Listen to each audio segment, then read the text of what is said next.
Arkadaşlar ben çantayı bitirdim. Sapları hakkında biraz bilgi vermek istiyorum. 5 zincir çekerek 4 tane sık iğne yaparak başladım.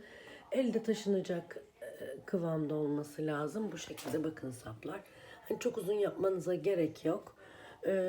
Aşağı yukarı 800 grama yakın ip harcadım buna. İzlediğiniz için çok teşekkür ediyorum. Eğer beğenip abone olursanız çok mutlu olurum. Görüşmek dileğiyle.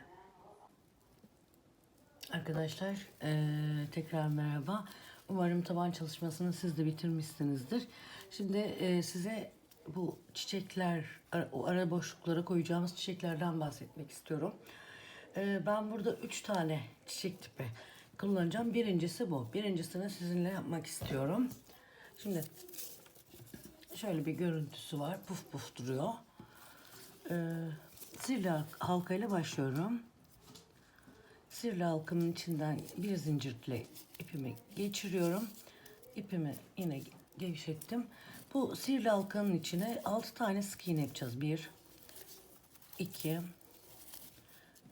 3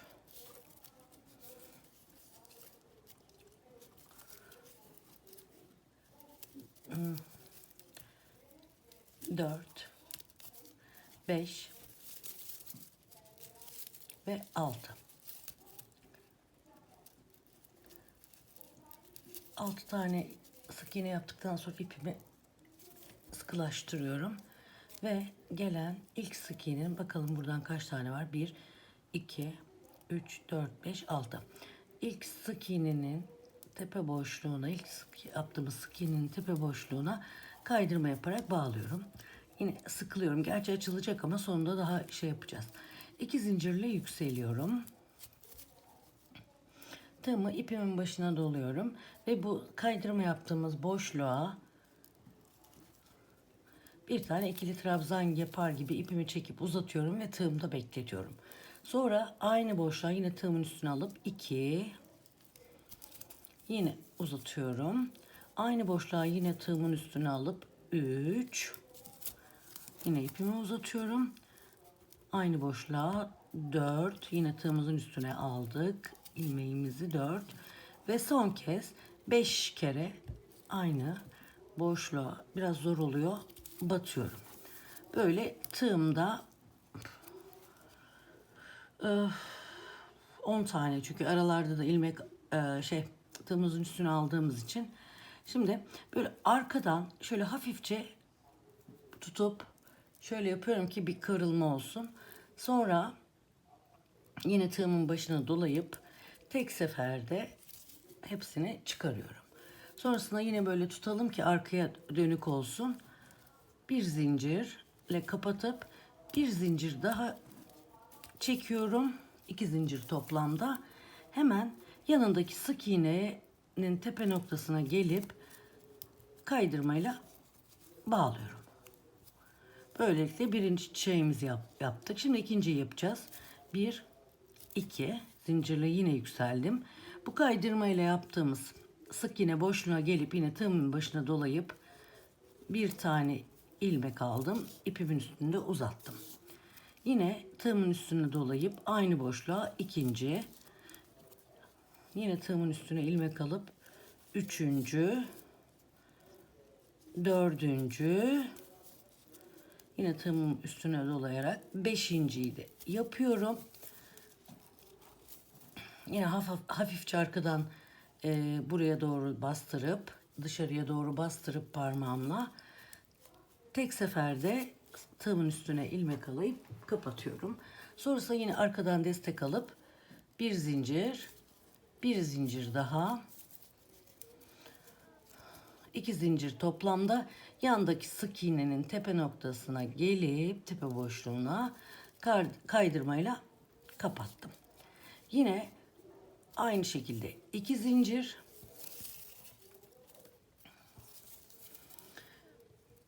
aynı boşluğa, kaydırma yaptığım boşluğa bir tane ilmek alıyorum. Tığımda bekletiyorum uzatıp. Yine tığımın üstüne bir ilmek alıp ikinciyi batıyorum, uzatıp tığımda bekletiyorum. üçüncüyü yine aynı şekilde, dördüncüyü, beşinciyi ve tamam. Tam 5 top, pardon ben hızlandım. Şimdi yine arkadan destek alıp kapatıyorum. Yine arkadan destek alıp ittirip öne doğru 2 zincir çekiyorum ve bir sonraki sık iğnenin içine yine kaydırmayla kapatıyorum. Arkadaşlar bu şekilde 6 tane tomurcuğumuz olacak. Bu 6 taneyi yaptıktan sonra yine sık iğne ile boşluğa 2 tane zincir çekip, bu boşluk kalmaya da bilir. Bu son sık iğnenin yaptığımız, bu tomurcukları yaptığımız son sık iğnenin dibine yine 2 zincir çekip sık iğne ile bağlıyoruz. Toplamda 6 tane olacak. Biz şu anda 3.'yü yaptık. 6.'yı yapalım. Bir sonraki motifte tekrar görüşelim. Arkadaşlar tekrar merhaba. Bu papatyayı yapmıştık biliyorsunuz. Bundan 16 tane yapacağız. Sonrasında bu çiçekten, 3 çiçek demiştim ya, bu çiçeğin 2 formu var. Onları göstereceğim size. Bir de bu başakları ortalarda kullanacağız bunları da.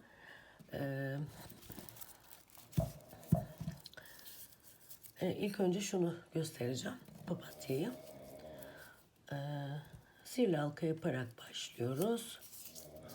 Sihirli halkanın içine bir zincirle yükselip 6 tane sık iğne yapacağız. 2 3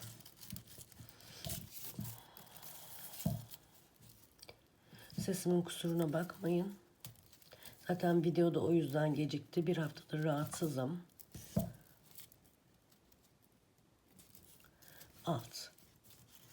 6 tane yaptıktan sonra sıkılaştırıyoruz ve gelip tepeme noktasına gelip kaydırmayla bağlıyoruz.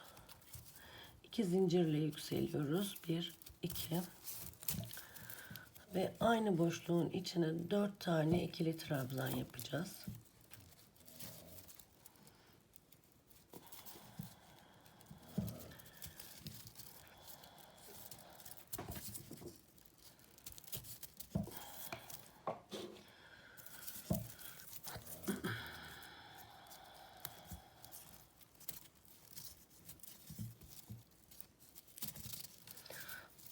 Sonrasında bu en baştaki trabzanın tepe noktasına batıp 4 tane yapıyoruz. Tığımızı ilmekten çıkarıyoruz. İlk baştaki trabzanın tepesine gelip iğneyi tığ geçiriyoruz.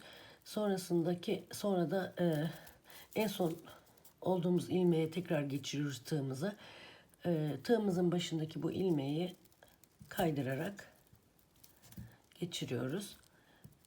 Bir zincir, 2 zincir çekiyoruz. Yanındaki aşağıda sık iğne boşluğuna gelip yine aynı boşluğa 4 tane ikili trabzan. 1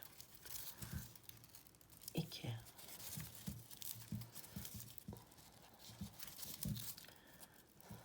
3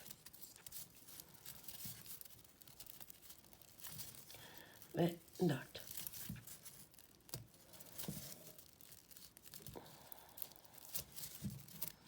Sonrasında yine aynı şekilde tığımızı ilmekten çıkarıyoruz. İlk trabzanın tepe noktasına gelip tığımızı geçiriyoruz. Sonra bu tığımızı çıkardığımız ilmeğe tekrar batırıp arkadan böyle kaydırma yaparak bağlıyoruz. Sonra 2 zincir çekiyoruz. Alttaki bir sonraki sık iğneye gelip tekrar aynı boşluğa 4 tane ikili trabzan yapacağız. 2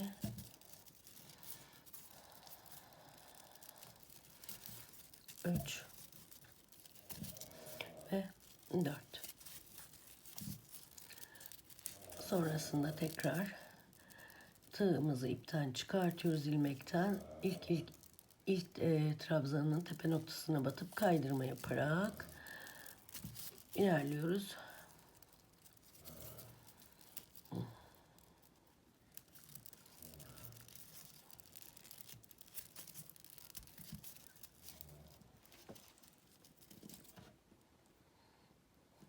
3 tane yaptık. Sonra bir sonraki sık iğnenin tepesine gelip yine dördüncüyü yapacağız aynı şekilde. Toplamda 6 tane olana kadar bu şekilde yapacağız arkadaşlar. Ben bu sırayı tamamlayayım, sonrasında tekrar görüşelim.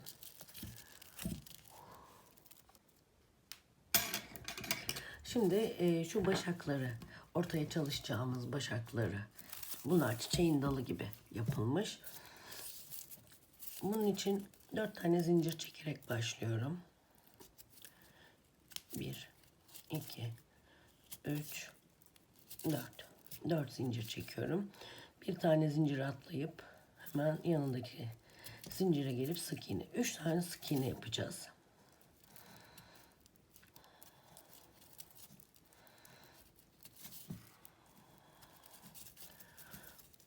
Üç tane sık iğne yaptıktan sonra 2 zincir çekip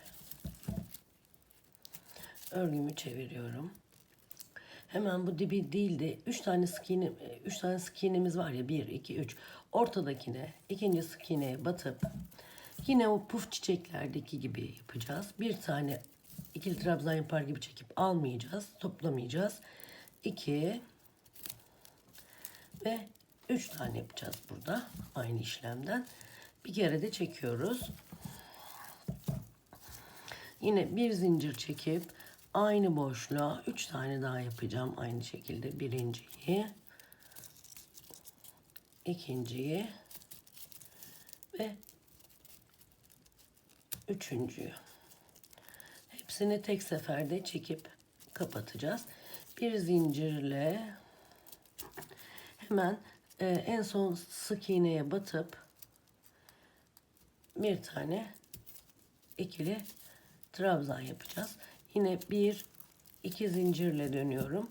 Bu sefer bu kutuların arasında, yani bu yaptığımız pufların arasına girip yine 3 tane yapacağım. 1 2 ve 3.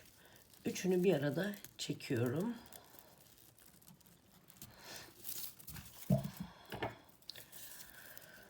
Bir zincir, yine aradaki boşluğa gelip 1 2 ve 3 tane yapıyorum yine.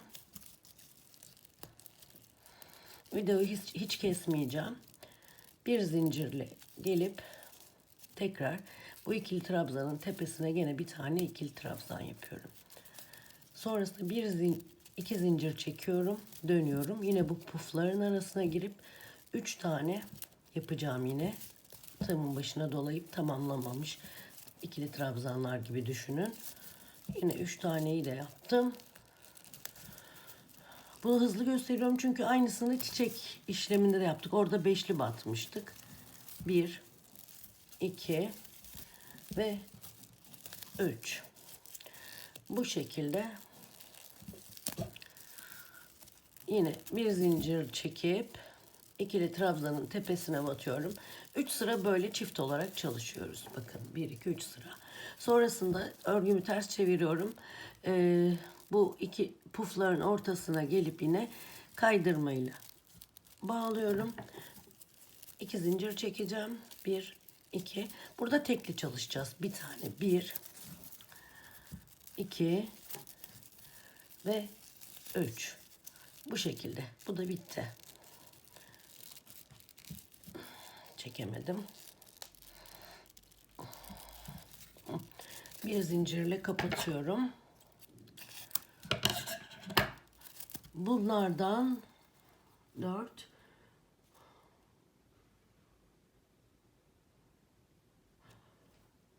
12 tane yapacağız. Bunlardan toplamda. 4'er tane ön yüzlerde 8, arkalara da 4 tane, yanlara 12 tane. Evet. Şimdi yaprak yapacağız bir tane. Yaprağımız içinde köşelere koyacağız bunu, boş kalan yerlere çiçeklerle. 7 tane zincir çekerek başlayacağım.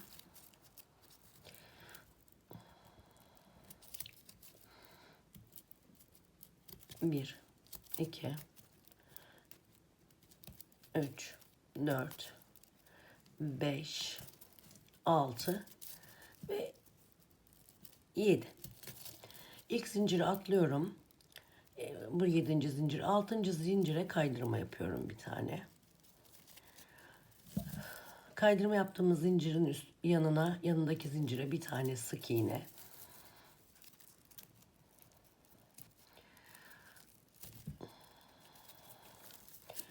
Onun yanındaki zincire bir tane tekli trabzan.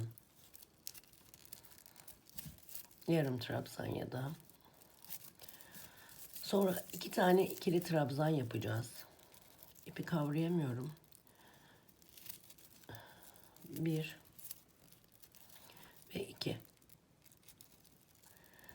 2 tane ikili trabzan yaptıktan sonra kapatıyorum.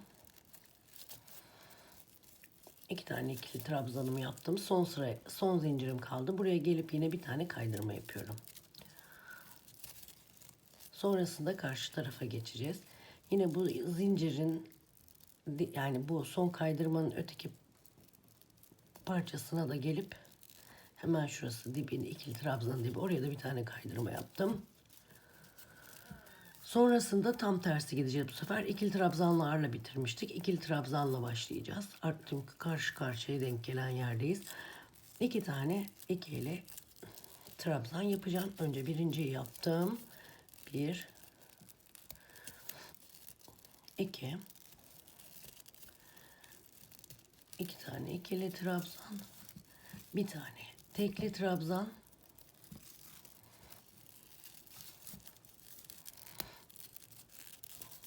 bir tane sık iğne ve kaydırmayla başlamıştık. Kaydırmayla bitiriyoruz aynı yere. Bir kaydırma daha yapıyorum ve böylelikle yaprağımız oluşmuş oluyor. Bu şekilde bir görüntüsü oluyor. Bunlardan da bir 40-45 tane yapmanız yeterli olacaktır diye düşünüyorum. Bu şekilde ben monteleme işini bitireyim. Sonrasında bir tabanı birleştirmeyi göstereceğim. Arkadaşlar ben 6 taneyi yaptım. Bu şekilde görüntü elde ettik. 6 tane yaptıktan sonra 2 tane zincir daha çekiyorum. Bu sefer bu arkasına gelip bağlayacağım. Bu tam tomurcuğun tepe noktasına. Kaydırmayla bağladım. Bağlayamadım, çıkıyor çünkü. Sonrasında yine 2 zincirle yükseliyorum. Ve bu sefer bu aradaki boşluklara yapacağız aynı işlemi. 4 tane ikili trabzan. Bir şey söylemeyi unuttum. Çok pardon. Alt kısımda sık iğne ile kaydırıp kapattık ya. Bu 4 yukarıya çıkmadan. O şekilde küçük olarak bir 14 tane yapmamız gerekiyor. Bu şekilde üstünü örmeden. Bu üstünü örerek de toplamda 2 tane yapacağız. Biraz büyük olduğu için sadece geniş olan kısımlarda birer tane kullandım bundan. Kullanacağım. Sağdaki boşluklara dikeceğiz. İlerleyen dakikalarda göreceksiniz zaten. Yine 4.'ü yaptıktan sonra ipimi çıkardım.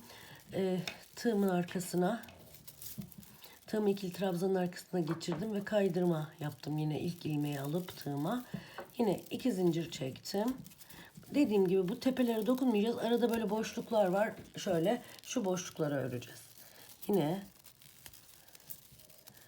1 2 3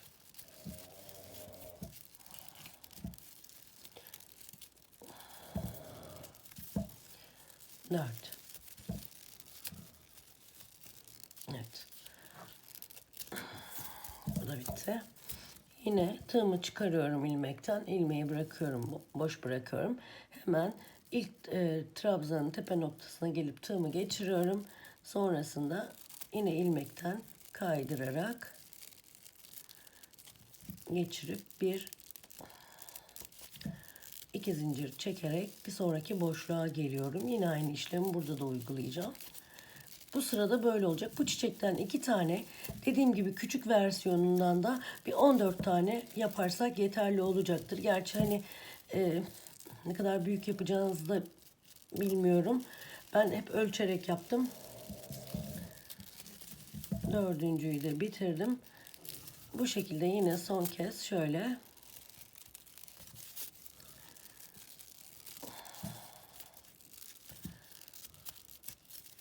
bağladım.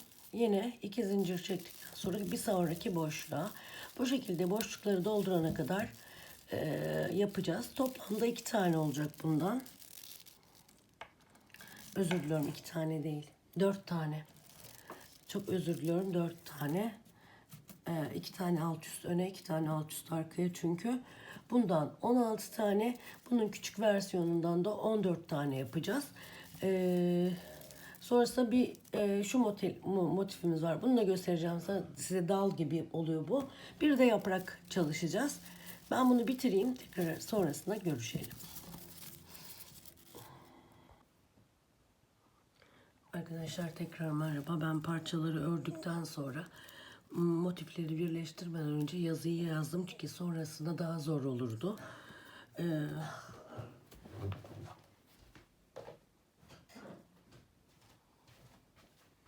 Böyle fosforlu bir kalem kullandım. Bakın şununla. Şimdi zincir gibi yapacağım. Bunun içinde böyle siyah parlak rafya bir ipim var. Siz isterseniz makramede kullanabilirsiniz. Bundan yoksa. Ben bununla işleyeceğim. Önce küçük bir tığ kullandım. 3,5 milimetre, 3,5 numara. Bir tane zincir çekiyorum. Düğümlüyorum çünkü alttan çalışacağız. Şimdi önce C harfinin olduğu yerden yakalıyorum. Buradan üstten tığımı sokup alttan ilmeği geçiriyorum. Ve böyle yukarıya çıkarıyorum ilmeği. Ve sonrasında zincir yoluyla gideceğiz. Hemen buraya. Hani zinciri şey yapacağız, zincir öreceğiz gibi ama buradan alttan yürüyecek ip ki daha kolay yapabilelim. Şimdi şöyle göstereyim size tekrar. Tığımda ilmeğim var. Hemen yanındaki boşluğa geliyorum. Tığımı saplıyorum. Arkadan çıkarıyorum. İpi buradan tekrar alıyorum ve bir zincir yapıyorum. Sonra yine yanına gidiyorum. Tekrar tığımı saplıyorum. Alttan ilmeğimi alıyorum. 2 ilmek var. Zincir çeker gibi tığımdan geçiriyorum. Bir sonraki boşluğa geliyorum. Aynı bu iple çizdiğim yeri yapıyorum. Bir saniye düz olsun. Hemen şöyle alta bu şekilde zincirle. Aslında bu tığ biraz ince geldi. Bir daha kalınla deneyeceğim. Bir saniye. Arkadaşlar bir tık daha kalın bir tığ aldım. Bununla yapınca daha şey oldu. Bu şekilde bakın her çizdiğim yerlerin üstüne gelip tığımı, bunu gevşek tutalım, şey olmasın, çok sıkışık oluyor bu tığın üstündeki ilmeği. Hemen bakın pembeyle çizdiğim harfleri, pembeyle çizdiğim sırayı takip ediyorum. Batıyorum, alta geliyor, alttan ilmeğimi alıyorum, yine zincir çekiyorum. Sonra tekrar şuraya geldim. Çizgimin etrafını dolanıyorum. Tekrar geldim.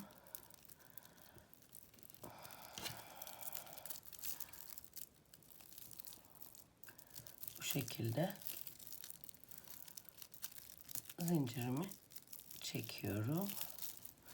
Tekrar bir üste geliyorum.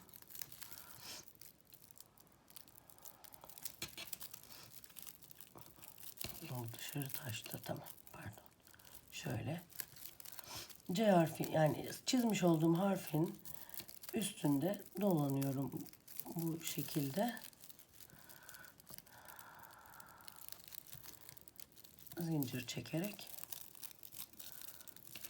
ilerleyeceğim.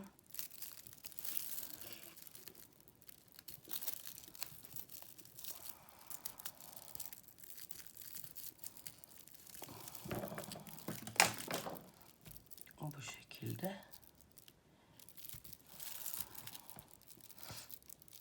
şuraya da batacağım.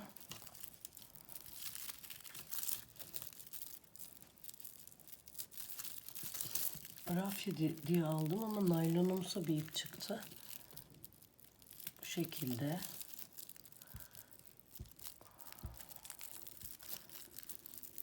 Zincir çeke çeke araya batarak çizdiğim bu şekilde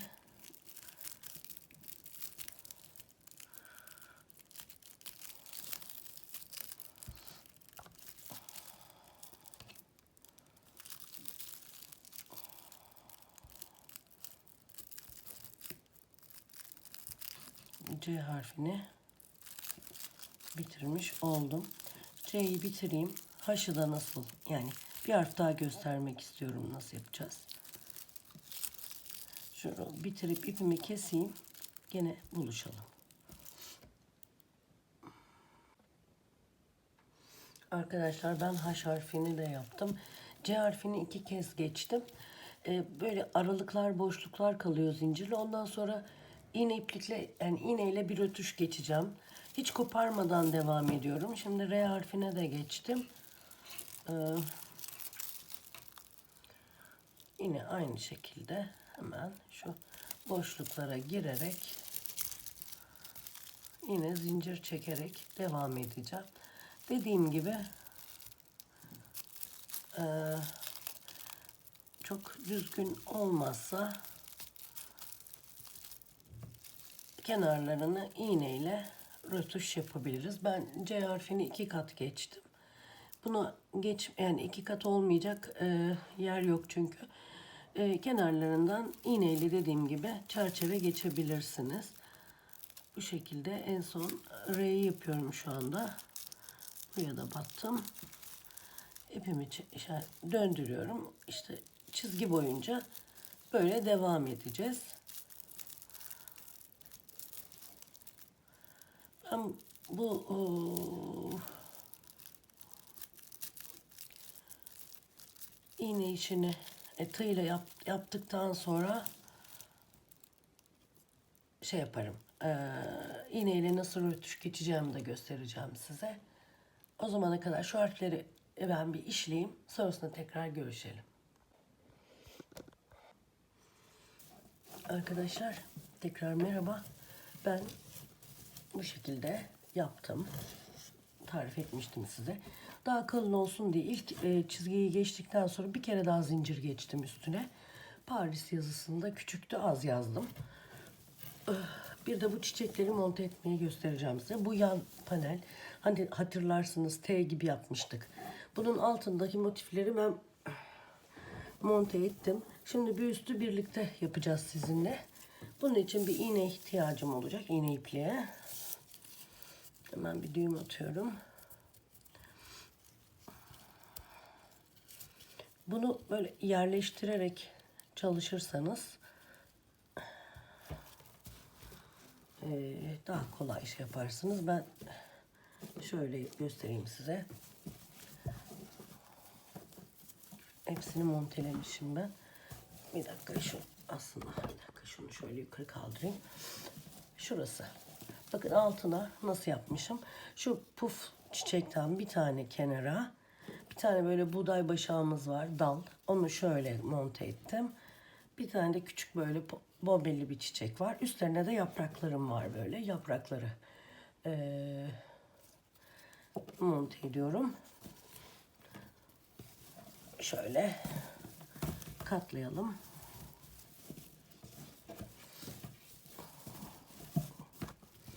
Buraya bir tane çiçek.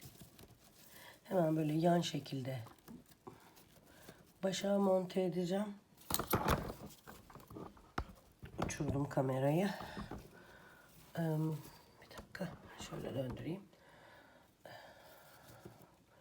Buraya da bir tane puf yine bu şekilde monte edeceğim. Şu ara boşluklara da yaprakları.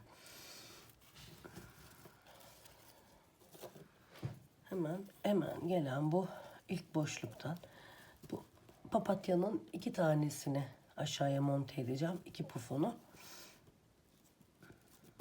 Şu ve şu denk geliyor. Hemen buradan başlıyorum.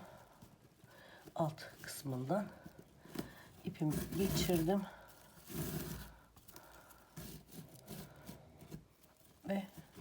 şu taban tam altına denk gelen kısma, arka buğdaya, şeyine bak, bu buğdaya diyorum, başağa. Neden şey yapalım, düzgün dursun. Heh. Şuraya monte ediyorum. Bu şekilde dikerek ilerleyeceğiz. Farklı hiç bir şey yok. Bir sonrakine geliyorum. Yine bir sonraki papatyanın altındaki kağıt ip olduğu için iğne, rafya ip olduğu için iğne aralarına giriyor, çekemiyorum, kusura bakmayın. Bu şekilde bir kere daha dikeyim, sıkı olsun. Şunu arkadan sıkılayalım.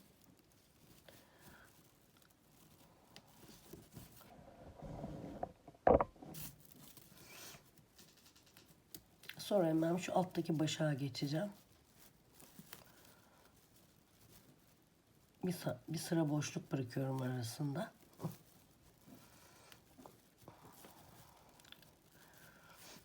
Geçirdim iğnemi. Hiç ipimi koparmadan yapıyorum. Aynı yere. Bir tane daha.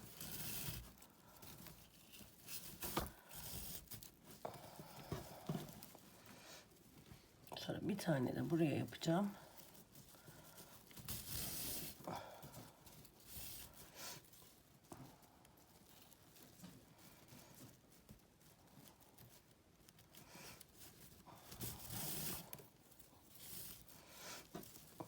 Tabii siz benim tarif ettiğim gibi yapmak zorunda değilsiniz. Hani nasıl dizayn etmek istiyorsanız öyle yapabilirsiniz. Başka çiçeklerimiz de vardı hatırlıyorsanız. Ben burası hani küçük olduğu için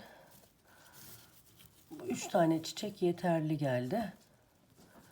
Şimdi bakın altını birleştirdim. Şimdi buradan ve şuradan birleştireceğim. Ben bu çiçeğin birleştirmesini bitireyim. Sonra dalı nasıl monte edeceğimizi göstereceğim size.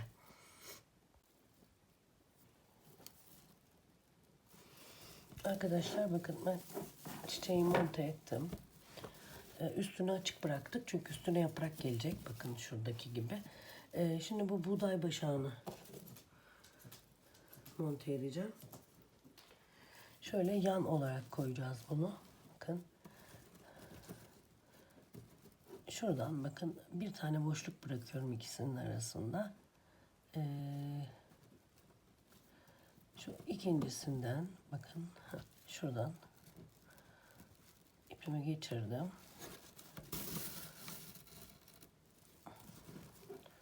Ve karşıya denk gelen kısma da geçiriyorum. Böyle yan duracak. Sonrasında sırayla yine dikerek ilerleyeceğiz. Zor oluyor. Tamam. Yine buradan karşısına denk gelen her buğday başağına şöyle ipimi geçiriyorum. İkinci kaza bu şekilde duracak. Son kez şurayı da bir alayım. Bir tane ara bırakacağız çiçekle. Sonra bakın şu kısımdan çiçeğe de monte edeceğim bunu. Sonrasında tepesini monte edeceğim. Sonra şu alt sağ kısmı, şu bombeli çiçeğimi, kalan boşluklara da bir tane yaprak buraya, bir tane buraya, bir tane de buraya yapacağım.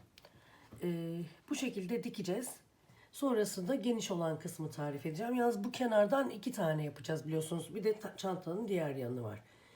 Ben geniş kısmın birleştirmesinde tekrar sizinle birlikte olacağım. Arkadaşlar tekrar merhaba. Ben yanı yaptım. Şimdi ön gövdeyi de yaptım. Yine aynı mantıkta öndeki. Şunu şöyle sarkıtayım da daha rahat olsun. Aynı alttaki gibi yapacağız. Umarım kameraya sığdırabilirim. Ha şöyle tepe. Ben buradaki mantıkla aynısını yapacağım. Bakın en sona bu çift katlı bombeliği koydum. Ki bunu yaptığım zaman hem üstten hem alttan tutturacağım örgüyü. Ondan sonra onun altına bir tane böyle tekli bombeli.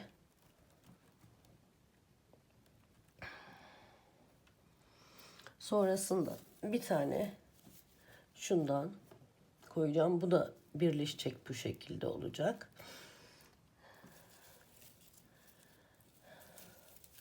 Sonra bir tane şu yataydan koyuyorum yine başaktan.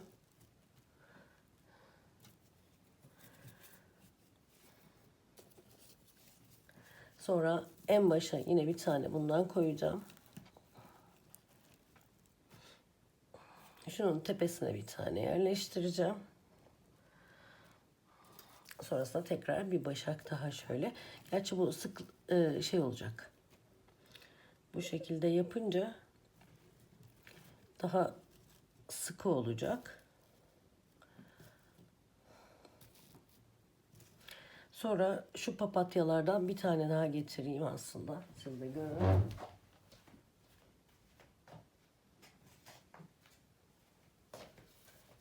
Papatyalardan bir tane daha buraya yerleştireceğim.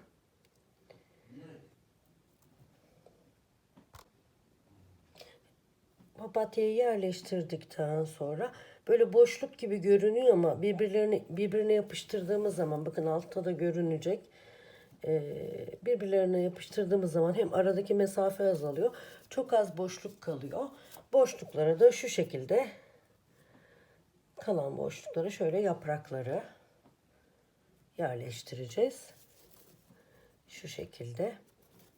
Gerçi istediğiniz şekilde şey yapabilirsiniz. Yerleştirebilirsiniz.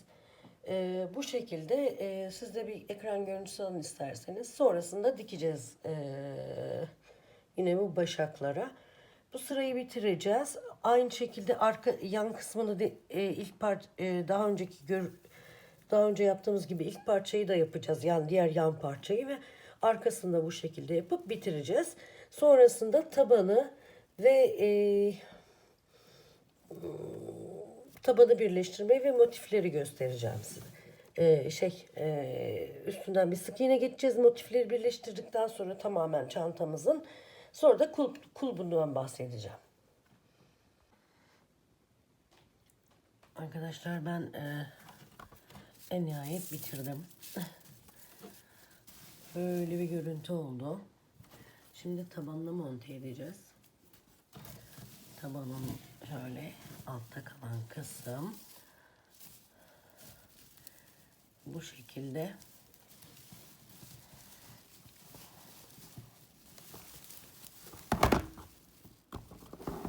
Yerden olunca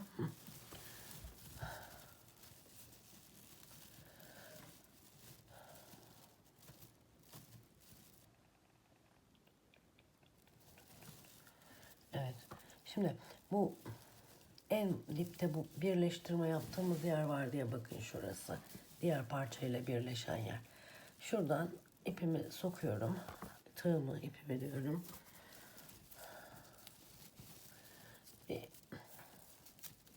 İpimi düğümleyeyim de açılmasın.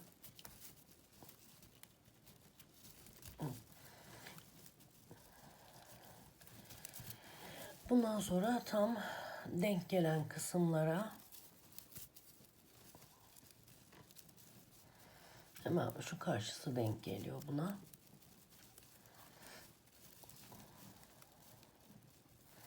Sık iğne öreceğiz. Şöyle bir tutturayım da size şey göstereceğim nasıl alacağımızı. Şuradan da ikinci sık iğnemiz.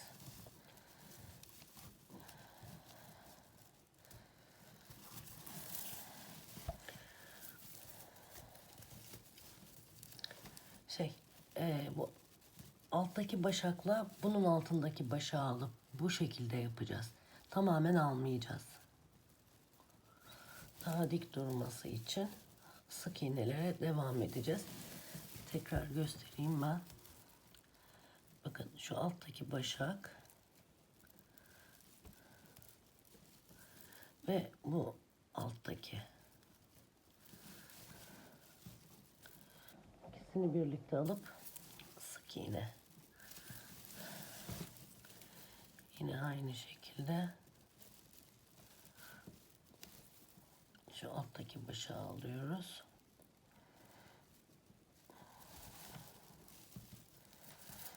Yine sık iğne. Bakın şuradan alıyorum. Şuradan alıyorum alttakini. Sık iğne. Yani şunun altı arka arkaya bakan, her ikisi birbirine bakan yüzleri öreceğiz. Bu şekilde sık iğnelerimizi yapıyoruz. Bu köşeye kadar geleyim örerek, bu şekilde köşeyi de birlikte yapalım.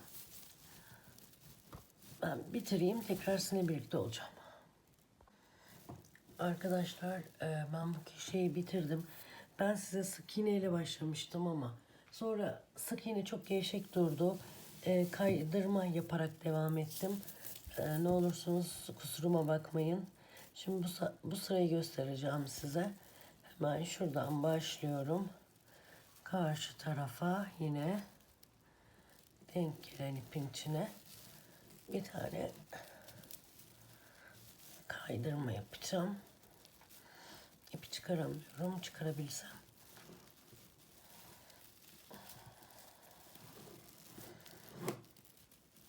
Bir tane kaydırma.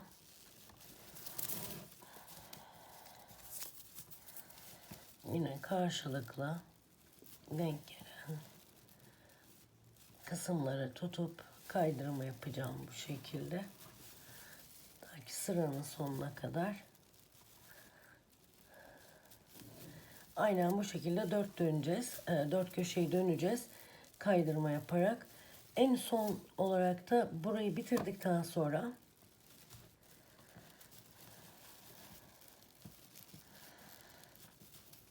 bir dakika. Şurayı bitirdikten sonra çantanın üst kısmı, burayı da bir sıra kaydırma yapacağız ki dengeli olsun. Bu şekilde biraz sonra da sap hakkında bilgi vereceğim size. Burayı çerçeve yaparak döneceğiz kaydırmayla. Üst sırada da bir sıra kaydırma yapacağız.